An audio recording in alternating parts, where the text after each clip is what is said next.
एक पहले क्या होगा, वो बॉलीवुड की बात करेंगे,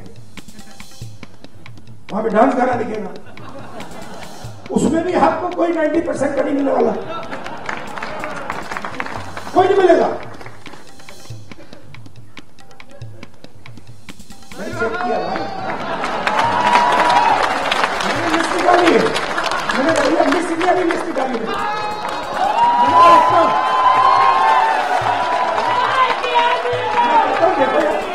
अच्छा अब कहते हैं मिस इंडिया की लिस्ट निकाली है,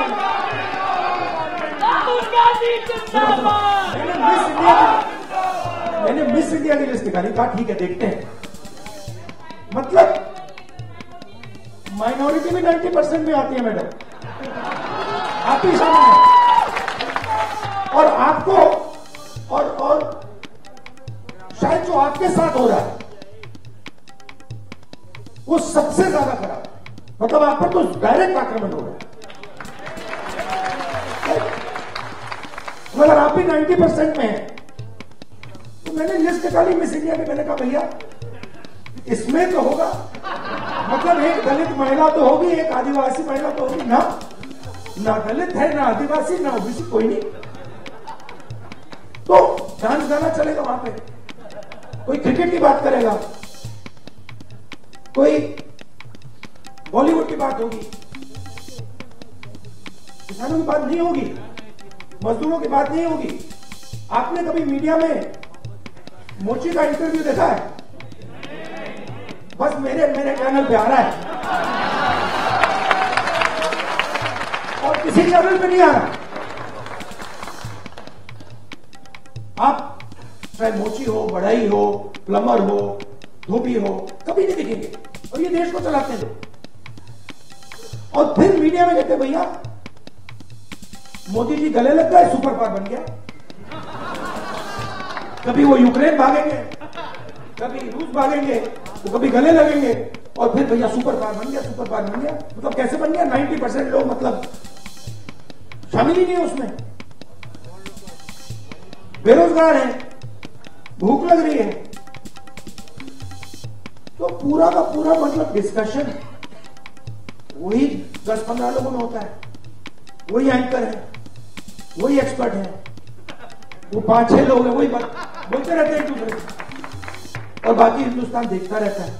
इसलिए ऐसे डिस्कशन बहुत जरूरी है। सबसे पहले तो मैं कहूंगी कि जो हमारे देश में जातीय संघर्ष रहा है उसको इतने हल्के में ले रहे हैं राहुल गांधी कि बजाय न्यायिक इंसाफ की बात करने के लिए वो मिस इंडिया का हवाला दे रहे हैं। Miss world, miss universe, miss India के जो कॉन्टेस्ट होते हैं वो सरकार नहीं कराती, कम से कम राहुल गांधी को ये जानना चाहिए। और कितनी अजीबोगरीब और शर्मनाक बात है कि देश के पार्लियामेंट का एलओपी, लीडर ऑफ ऑपोजिशन, एक फहरिस्त देख रहा है मिस इंडिया की और देख रहा है कि कौन किस कास्ट की है। मतलब इतने हल्के में इतने बड़े संघर्ष को, इतने गंभीर मुद्दे को आंकना और उसको अपनी राजनीति से जोड़ना, मतलब परिपक्वता की जो कमी है, ज्ञान की जो कमी है, वज़न की जो कमी है, वो साफ दिखती है। और बहुत ही हल्का उन्होंने कर दिया है। इससे पहले वो हलवा सेरेमनी के बारे में पूछ रहे थे कि उसमें कितने दलित और ओबीसीज हैं। अब आप सोचिए इस बात को कि कभी उन्होंने देखा कि एनएसी में कितने ओबीसीज और दलित थे, सीडब्ल्यूसी में कितने दलित हैं, कितने ओबीसीज हैं? कभी उन्होंने अपनी गिरेबान में झांक कर देखा? तो मुझे लगता है ये बहुत ही ज़्यादा देश में एक भड़काऊ बातें कर कर, उनकी बातें भड़काऊ भी हैं और उनकी बातें अहमकाना भी हैं, दोनों हैं। और इस कॉम्बिनेशन के साथ वो आगे बढ़ रहे हैं, ये बहुत ही दुर्भाग्यपूर्ण है। कौन आज तक किसी ने इतनी हल्की बात कम से कम जातिगत सेंसस को लेकर या जातीय संघर्ष को लेकर आज तक नहीं की है। ना हमारे किसी भी दलित भाई बहन ने ऐसी बात की है कि वो बॉलीवुड में और मिस इंडिया कॉन्टेस्ट में रिजर्वेशन की बात कर रहे हैं इस बिना पर।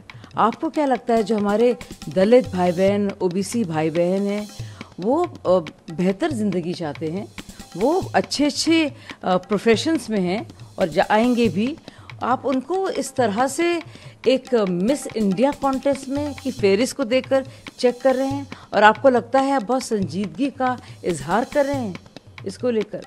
और अगर वाकई में इतने फिक्रमंद हैं तो कर्नाटक में जो कांग्रेस पार्टी ने कास्ट सेंसस किया था उसको क्यों नहीं सामने ला रहे हैं? कौन रोक रहा है उनको? वो तो कर सकते हैं। और आप हमारे देश की बात कर रहे हैं। अभी हमारे देश में जो हमारे प्रधानमंत्री हैं, प्रमुख जो हमारे प्रधान हैं, सेवक हैं देश के, ओबीसी कास्ट से आते हैं। आप लगातार मोदी जी का मजाक उड़ाते हैं। आप लगातार एक ओबीसी जाति के उस शख्स को जिसने इतना संघर्ष किया है, जो एक बहुत ही गरीब परिवार से आया है, आप उसका मजाक उड़ाते हैं। तो साफ जाहिर है कि ओबीसीज के मन में इनके लिए कोई भी श्रद्धा या प्यार नहीं है। सबसे पहली बार एक आदिवासी बेटी हमारे देश की प्रेसिडेंट बनी है, महामहिम है।